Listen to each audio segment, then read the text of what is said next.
y a título de información nomás, ¿qué porcentaje de esos ingresos ayuda a contribuir a la subvención del Estado? Bueno, de órdenes de magnitud de los 2.000 millones de pesos en términos de porcentaje, en términos de porcentaje, cerca del 20%. El 20%. Del presupuesto de la comisión. Claro, de lo que gasta la comisión en funcionar, digamos, que además tiene un objeto de investigación también y que va, pues, hay un 20% de que se produce. Exactamente. Es interesante ir conociendo este tipo de cosas. Ahora, han habido muchas dudas con respecto al tema de la energía nuclear, con respecto a que obviamente Chile tiene que definir con urgencia una matriz energética, ¿no es cierto? La mayoría de los técnicos, por lo menos que han pasado por aquí, finalmente nos han dicho que Chile va a tener que pensar igual en energía nuclear. A la luz de los actuales acontecimientos, una persona entendida como tú, ¿crees que todavía está el horno pabollo? ¿Se puede seguir hablando de este tema? ¿Hay que postergarlo? Porque una cosa es la decisión políticamente correcta. Hoy día hablar de energía nuclear es políticamente incorrecto frente a la posibilidad de desastre, porque creo que al final no fue tanto como se pensaba lo de Japón. Pero hoy día como que no, es como medio vedado hablar del tema. ¿Cuál es tu visión del tema? Bueno, yo creo que en cualquier país que está sometido a exigencias de crecimiento, los temas de energía van a estar siempre presentes. En particular respecto del tema nuclear, yo creo que es una discusión que en algún momento el país debe decidir si se da. Existen recomendaciones que provienen de estudios muy serios, digamos, en esta área en Chile, que definieron que Chile no debe descartar, o más bien no existe ninguna razón para descartar el uso de la energía nuclear para producción de electricidad. Por lo tanto, en base a eso y en base a la discusión, si es que esa discusión se da, y a la luz de todas las cosas que están pasando, que en definitiva van a alimentar esa discusión, el país probablemente va a decidir. Es decir, este es un desafío que uno observa no solamente en Chile, sino que en el resto de los países, que siempre el problema del crecimiento con requerimientos de energía. Por lo tanto, es una cosa que es muy común. Estamos conversando con Jaime Salas, director ejecutivo de la Comisión Chilena de Energía Nuclear. Jaime, me imagino que tú, por estar en este cargo, conoces mucho más de lo que es la energía nuclear, aunque no es lo que se hace en Chile. Me gustaría preguntarte, porque estos reactores que tuvieron este accidente, con una probabilidad muy escasa que todos los eventos que ocurrieron, de un terremoto de los más grandes de la historia, un tsunami, qué sé yo, además con el agravante de que de estos reactores creo que tenían 30 años, ¿no? No sé, más o menos, por ahí. Sobre 30 años. Sobre 30 años. ¿Han aumentado desde hace 30 años las tecnologías de seguridad? Por ejemplo, las nuevas plantas que se están creando en distintos países, ¿están contemplando medidas adicionales? Te hago la pregunta de otra forma. Hoy día existe, ¿se podría hacer una planta que contemplara incluso un desastre del tipo que ocurrió en Japón? Bueno, lo primero es que en el caso de Japón, y según las informaciones que nosotros tenemos, esto habría sido provocado fundamentalmente por el maremoto y no por el sismo. Eso vamos a tener que esperar a recibir todas las informaciones a medida que se vayan produciendo, pero es muy importante destacar eso. En primer lugar, eso de que las causas, al menos aparentes, son provocadas, digamos, por el maremoto, y eso habría causado todo lo que vino después, dado el tipo de sistema que nosotros tenemos. Es necesario considerar que desde los años 70, todo lo que son las tecnologías de mitigación de los efectos de los sismos han progresado muchísimo en el mundo. Eso es por una parte, y es común a todas las industrias que fabrican estructuras y que requieren, por ende, grandes resistencias. Y en segundo lugar, todo lo que tiene que ver con la construcción de los reactores mismos, que fuera de las obras civiles que tienen que ver con la estructura, ha progresado mucho y han nacido y surgido nuevos enfoques.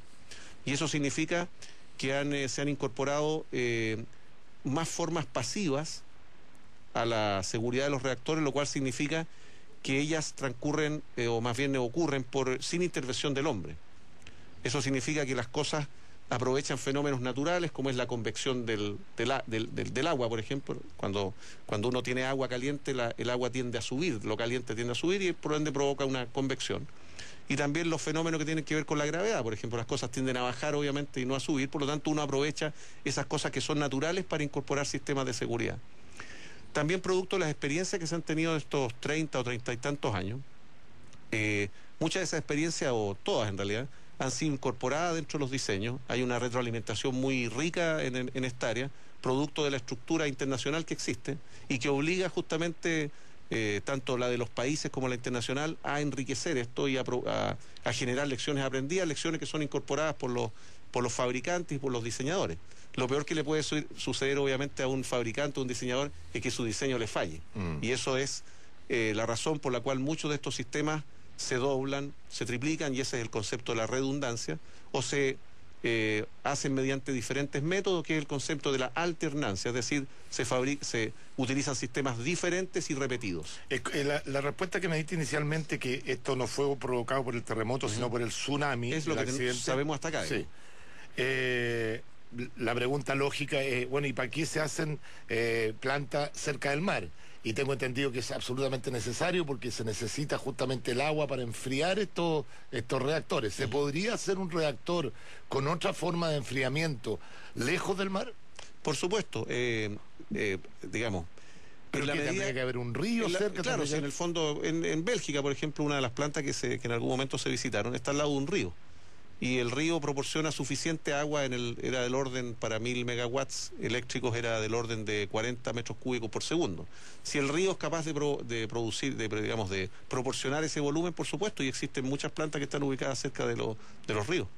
¿Y acá tenemos ríos que estén con flujo permanentemente? En una primera mirada me parece que no mucho realmente. Porque ese es el peligro, que claro, de repente se le acaba el agua al río. ¿Cómo fría ahí? Eso puede... Obviamente eso, por supuesto, ocurre exclusivamente cuando tenemos una seguridad muy, muy cercana a lo absoluto, que obviamente no sabemos que no existe, de que efectivamente el flujo se puede dar. Por lo tanto, la mayor parte de estas plantas efectivamente se ubican cerca al mar por la razón de... ¿Un reactor se puede apagar?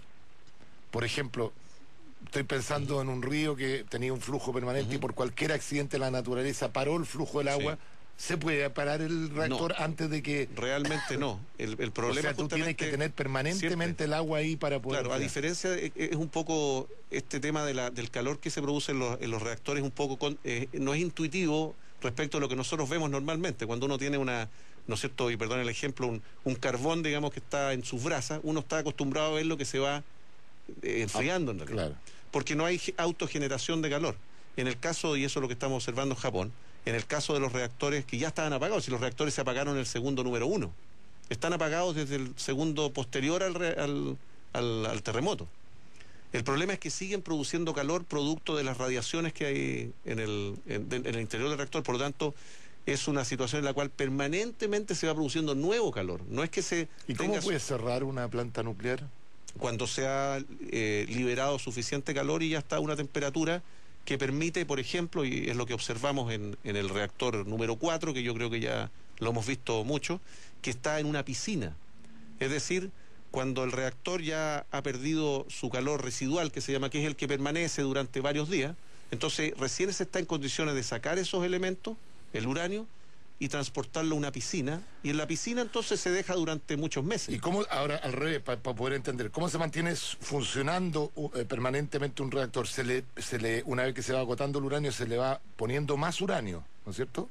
Claro, un reactor... O sea, entonces para poder parar un reactor, uno deja un uranio hasta que se le vaya todo el calor, y ahí recién se podría cerrar una planta nuclear.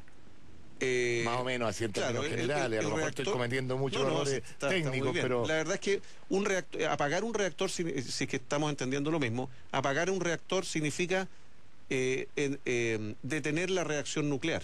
Eso significa apagar un reactor, y qué es lo que ocurre en el segundo 1 cuando ocurre un terremoto, por ejemplo.